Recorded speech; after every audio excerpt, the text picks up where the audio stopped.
Welcome to My First Stage, the podcast where experienced public speakers share how they started getting booked on stages and how they've used them to grow their business. I am here with Billy Sammons. He has built his business by referral, no cold calling or door knocking, but simple and effective strategies that any entrepreneur can use to build their referral community and grow their business. He started speaking in a classroom, and fittingly, he is here to teach all of us a little something about relationship building and building our businesses. So, Billy, thanks so much for being here. Man, Miss Sarah, thank you for having me on the show. We have our Maryland connection where, like, you started close by where we are, and then you moved to a much warmer area, so you don't have to deal with all the crazy weather we're dealing with lately. Yes, I'm not currently in a blizzard, so I'm sorry for that. But while you're Yeah, snowed in, you get to do some podcasts. that's right. Perfect. So you know That what? is Everything perfect. happens for a reason, right? That's it. That's it. Get some work done. Let's go. Don't complain about it. Just get to work. And before we hit record, you had said, like, there are 2 different ways that we could take this because you had your, way you started speaking in a classroom and then on physical stages and everything. So let's dive in. And I love that you had originally what you had said was when you started, like, quote, unquote, "speaking on stages," it was in a high school. It was as Yeah. a teacher. Yep. And I love that because we have this idea that stages and speaking has to be on a physical stage at an event, at a conference, like on a TED Talk, whatever it is. But really, public speaking is just anytime you have a platform and you're speaking to other people. And so you first got used to the feeling of being kind of the center of attention, the one Yeah. doing the speaking, the presenting, because you were a teacher. So talk a little bit more about that. Oh, well, I mean, the good news, bad news is when you're sitting in front of teenagers, you're never going to be able to really entertain them, which kind of takes the pressure off. But at the same time, you're like, am I really going to be able to reach them? Like every once in a while, you'll have something good that you put out there. You're like, and you know it resonates and they enjoyed it. But the pressure's kind of off in a weird way because they're not really listening to you. They're kind of listening to you, but they're not really listening to you. So they really want to just sit there and just see what it is you're all about and how much you know. And they're always poking and prodding and like, how much does he know? And they start asking the questions like that they don't think you know the answers to, just to see, just to test you. And so I think that's what helps with the very first stage is like being on my toes and kind of what questions could they possibly ask? And I quickly learned, you have to be ready for anything. You have to know your content so well that when they try to poke you and test you, because this was even like pre-Google, this was way back in the day that you couldn't just look it up real quick. You had to know your content enough that you could answer any of the questions that they came across. Because if they knew that you didn't know what you were doing, you kind of lost them a little bit. I mean, there's every once in a while you could say, well, I don't really know. But if that's your answer to a lot of the questions, you're going to lose them. So you got to at least know enough to stay with them. And I feel like it's kind of a good practice place because in Yep. all of our heads, like when we get onto a physical stage, we're in front of an audience, we're all thinking like, everyone is judging us, everyone Yep. is thinking the worst, they're all like they all think we're stupid, but when you get in front of a room of Yep. teenagers in a high school, you're right, that's exactly what they're thinking. It's exactly it. They're like, Yep. "This asshole is here again, I thought he could be sick and we get a sub that we can just play games or something." Yep. So, you start off proving yourself right with all Mhm. of these fears, but you get used to speaking in front of people that Yes. do think you're an idiot and want you to get off stage. So I feel like that's convenient. It is, and you have to keep them fairly entertained, right? Like, if you got up there and just started lecturing like Ben Stein style, like, you'd lose them too, right? So there's gotta be some interaction. There has to be some back and forth. You have to be able to, like, call on a few or have them do some kind of physical, like, raising hands or standing up or clapping. There's gotta be something, and that really resonates with any stage if you think about that too. Like, if you just sit there and just talk at people, like, you're never gonna make an impact. Your speech is not gonna stick with them. You're not gonna make any difference into them at all, and you're wasting your time. There has to be some kind of, like, interactive element to it. There has to be something where, like, you're, entertaining them and educating them. So you have to know what you're doing, but at the same time, you have to keep them moving, keep them engaged with the content, just like teenagers. So, like, it helped kinda set the stage for when I started getting on more traditional stages. Like, I was prepped, and I had a pretty good idea of what I needed to do and how to keep people moving, how to keep people engaged, and so, like, it really was, like, the very first testing ground for me, you know? And then when did you make that transition onto physical stages? Really? All right, so that's the second season. I believe, and I know you and I agree. We're a different season of our lives, right? We have different parts of our lives where that would be considered like my fall part of my life, right? And so I moved into like the real estate part. And so that was the second stage. And so I started getting in front of realtors and I started getting in front of our brokers and I started teaching them strategies and I started teaching them lessons and lead generation and all these other different things that realtors needed to know. And I started doing that for my brokerage and I started doing that in front of bigger audiences. And so that was the next phase. And I would say realtors probably have the same attention span as teenagers. I think that's a very similar group of people where like they tune you out after a few minutes, even though they know that the information you're about to give them works because you're doing it and it's helpful and it's engaging. You still have to keep them moving. You have to keep their attention span. So it really got me ready for those types of stages as well, and it was just prepped, ready to go, so it wasn't that hard. And I mean, the attention span thing is true for everybody at this Yeah, point. it is. And we hear it about like digital content. If you're doing a video, you have to hook them in the first 3 seconds. Yep. There's that book that came out like last year, the year before, called Hook Point, that talked all about that. It was a really great book. And it's the same when you get on stage. Like you have to hook them immediately. And everyone has Yes. their own way of doing that. Some people open with a joke, some people do a really bad job of it and just start talking about themselves, like, so, some people start with, like, Yeah. questions, and what is your way of hooking people from the beginning and getting them to pay attention? Oh, for me, depends on the scenario, right? There's lots of different ways. Usually, I give them real life examples, so I kinda bring them into my story. I try to make that story relatable, so I need to know my audience, and I start with, like, the tension point, right? Here's the problem we were having, and then you start getting into some of the solutions and some of the things that happened, usually a little bit of humor to it, and then how that changed me and how I became with the solutions they're there to hear, and, so that's how I usually hook them is, invite them into my story and get them engaged, try to relate to them. And so they can say to themselves, "Oh yeah, I also have a problem getting leads, or I also have a problem closing deals. I also have a problem, this, that, and the other thing." And so they lean in a little more once you can hit them and relate to what they're doing. And then you show them the transformation. So they're like, if he can do it, I mean, shit, if Billy can do it, I can do it. And so it makes it relatable to them too. And I tell them that throughout the speech, like, listen, I'm not a unicorn. I'm not like anything special. And I figured this out. You can figure this out too. And here's the way. So I usually do it through storytelling because, back in my teaching day, I was actually an English teacher. So the whole story is kind of like ingrained in what I enjoy. And so that's typically the hook I use when I'm out there and talking to them. I love that, and I mean, you and I have talked about storytelling, and Yep. that is Yeah. kind of where I live, and it makes me think of one of the presentations that I did at a conference. I was there talking about storytelling to build your brand and how you need to be telling your stories if you want people to feel a Yep. connection to you, and the way that I opened it, I just put my own logo, just full screen, and just asked so genuinely, like, "Looking at this, like, how does that Mhm. make you feel?" And I was just like people just looked confused, and I'm like, "If you're thinking absolutely nothing, then that is the correct answer because you have never seen this before, you don't know who I am, and Yeah. that's not Yeah. going to make you feel something, and that's why we need to move past just hiding behind that logo and become people and have those genuine connections, and that comes from storytelling." Yeah. And the look on their face was like, "Oh, good, I got it right," because they thought, like they were like, "I missed something, there was a pre-assignment or something," and that one started it off pretty good. Nice. I like Yep. that one. Yep. When you are getting on stage, because I know you like to do things that are interactive, you do Yeah. kind of like the workshops.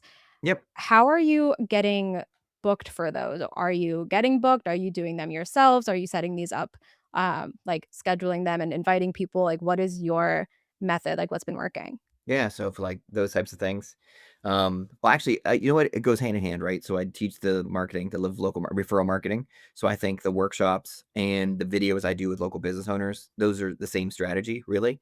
You find people that you, align with that have the same values as you do. Like, you and I are gonna do one in the future, like, we meshed really well.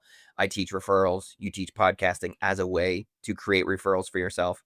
I teach that through video, and so I've done ones with video producers. I'm doing one soon with a CRM guy, like people that are in line with your values. Once you know that audience, once you know who they are, try to find a give, something that I can give the audience that they're going to need that meets their pain point.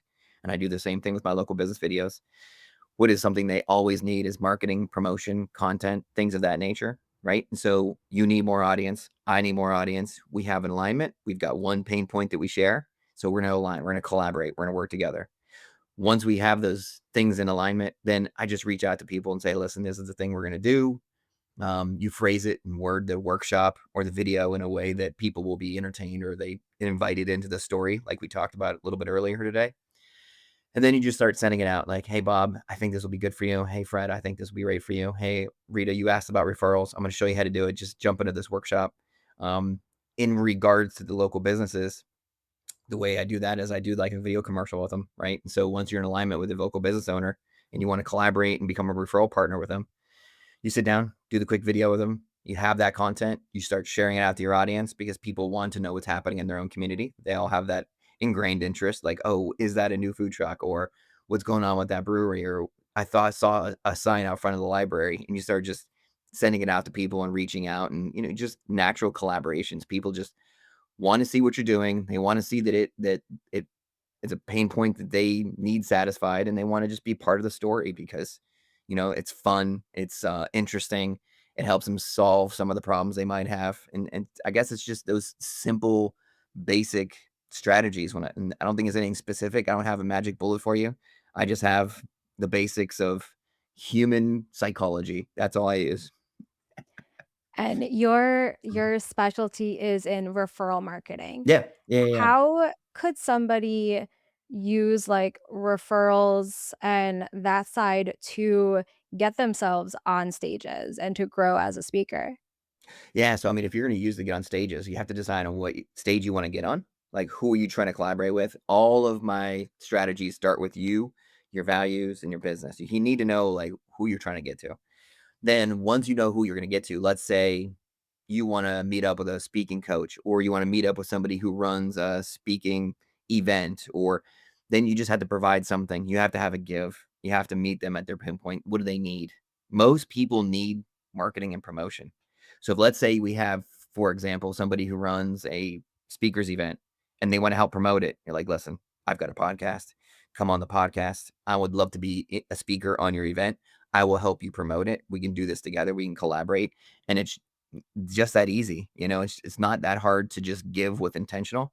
And the key would be to not give and then turn around and like, hey, I need you to buy my product. I need you to, give me a donation. I need you to be a sponsor. You're not doing that per se. You're giving, you're helping them promote, you're doing something for them, you're meeting them at their pain point, you're adding value to their life. And that's really where the beginning of referral marketing is with the give. So hopefully that answered your question. I think I went around about, but hopefully I nailed it. I'll take it. I'll take Um it. So if you were trying No, to get on it's somebody's stage, you need to find out what they need. What do they need? They need more yes. marketing, or do they need something? And then you reach out like, "Hey, listen, you need more marketing. I can help you with that." And that's kind of where There you begin. You don't land gigs right away. I don't think that happens unless you're going to pay for them, or if you're going to, join a club or join a group. But if you're trying to do it organically, you need to reach out to who aligns with you, and you need to give them something that they need, and then you just need to stay in touch and consistently reach out to them and continue adding value until like that connection solidified.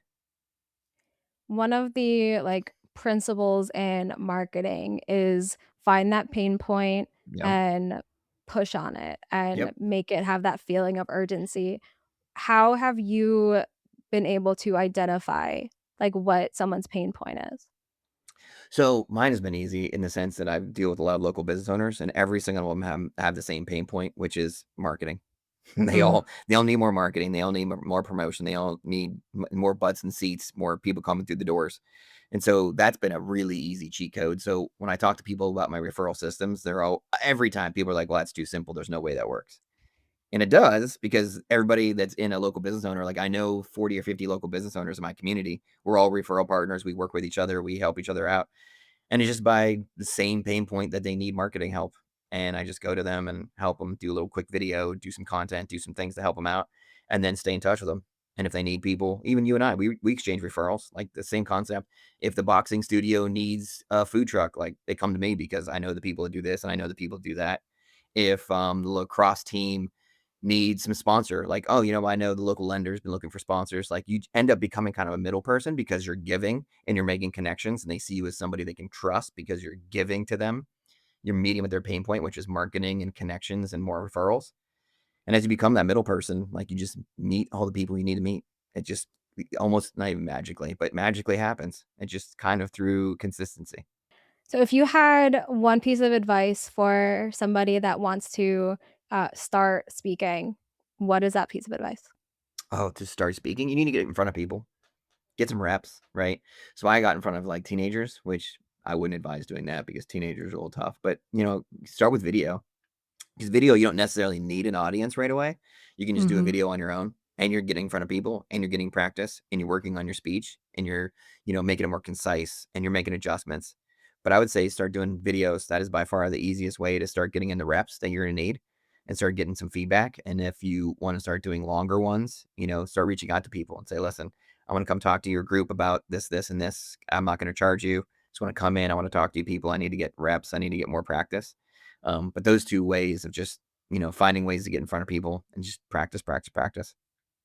I love that video advice because we always hear, like, "You gotta get in your reps," but Yep. then it's one of those, like, "Okay, but how do I do that?" How do I Because do that? you need the experience to get the experience, you can't Yep. get booked on the stages until you've been booked on stages, Mhm. and Yep. it's so Yep. true, like, we can create our own stages, and if you start recording videos, you start doing webinars, you start doing Yep. podcasts, all of these things, you're just creating your own stages, and then you're Yep. able to use those a, as experience and getting more comfortable, but B, as examples and as social proof and as, like, sprinkling them into a speaker reel, and it's a way that you can do that without having to rely on that outside factor of someone needs to book me on a stage Yeah, first. yeah, yeah. Well, the key to that too is the uncomfortable. I need to watch it after I filmed it too. Most people are like, I Okay. hate the way I look. I hate the way I sound. I hate the way. Well, if you're gonna be on stage, you need to get over it because people see you when you go up on stage, and they're gonna hear you when you're up on stage. So it's not gonna change. So record yourself, watch it over again, and say, all right, you know what? I screwed up there. I'm saying too much. Like, there's things you can do when you rewatch it, and you just have to. Like, how many of the podcasts do you film? You go back and re-listen to? These ones because I edit them because my team is busy There you and go. I hate doing it, but usually I try to avoid it. Like, But at I'll first, speak though, on stage and somebody sends me a video and I'm like, "Thank you so much," delete instantly. but I mean, you've I been don't doing it wanna for a see it. while. Do you do has that always been the way? Like, even from the get-go, like, from step 1, step 2, even the early on, you didn't watch Oh, any of those yeah, either? and not out of like a, "Psh, I nailed it, I don't need to see it." It's more of like, "I don't wanna see that, I know I looked stupid." Just do it. It's a lack of confidence, not an overconfidence thing. Oh, got it. Yeah, you know what?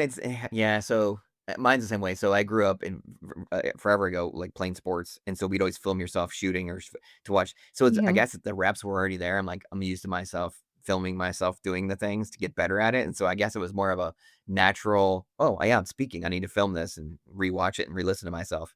And I never had the self-conscious because I just didn't care enough, but, um, you gotta do it. You gotta rewatch. You gotta hear yourself because it's the best way to make adjustments. I don't like this advice anymore. Ah, Not yeah. listening. Everyone else, listen to him. I'm gonna, You're personally not gonna ignore do him, it. but That's fine. everyone else listen. But It's there's great programs and advice, stuff. just not There's for me. programs and stuff too. You can plug it in and get, like, AI feedback and stuff too. Not the ChatGPTs, they just take the words, they're not any good, but if you go to, like, Feedback Academy and those places, you can toss it in there, and it'll give you, like, it'll watch your video and give you feedback if you wanna go that route. But there's definitely programs and Interesting, things that will help you out. interesting. Yeah. Hmm.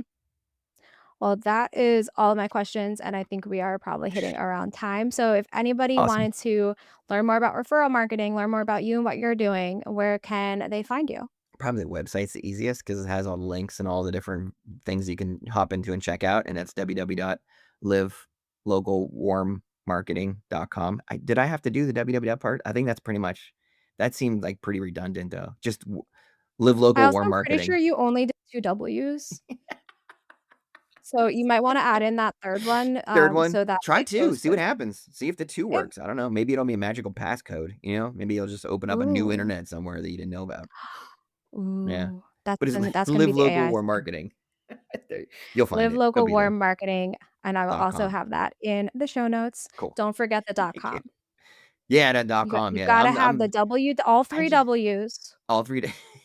the HTTPS colon slash Do you need to put slash. that in? Oh, yeah, I've gotten to the point now, like, where Google just finishes your sentences for you, so I don't even, like, do the stuff anymore, like, it seems we're getting so lazy. You don't have to put all the things in there anymore. I get mad when I have to fill out a form and it says, "Put in your website," and I do, and they're like, "No, you need the HTTPS to said Yeah. bit all You know, why?" I'll open up the website, I'll copy and paste it. I won't actually put Same, the HTTP I won't do same. it. I'll just copy and paste, and I'm like, "God, I am so lazy," but here we go. I always feel like I'm gonna make it wrong. I'm gonna Yeah. forget a T or a backslash, or I'll put a forward slash instead. 2 I don't know the W's instead of 3. difference. That's my most common. Yeah. It's so you know what? I already hit W Uh, twice. I really have to hit it a third time. it knows where I'm going. It gets it. Like, I'm pretty sure it knows. Fill in the blank. Context clues. I want a website. Anyway, Awesome. Awesome, awesome. thank you so much, Billy, for being here. And thank you all for listening. If you want to hear more about how you can get booked on stages or use your stages to grow your business, come back next week for another My First Stage story, and I'll talk to you then. Thanks for having me on.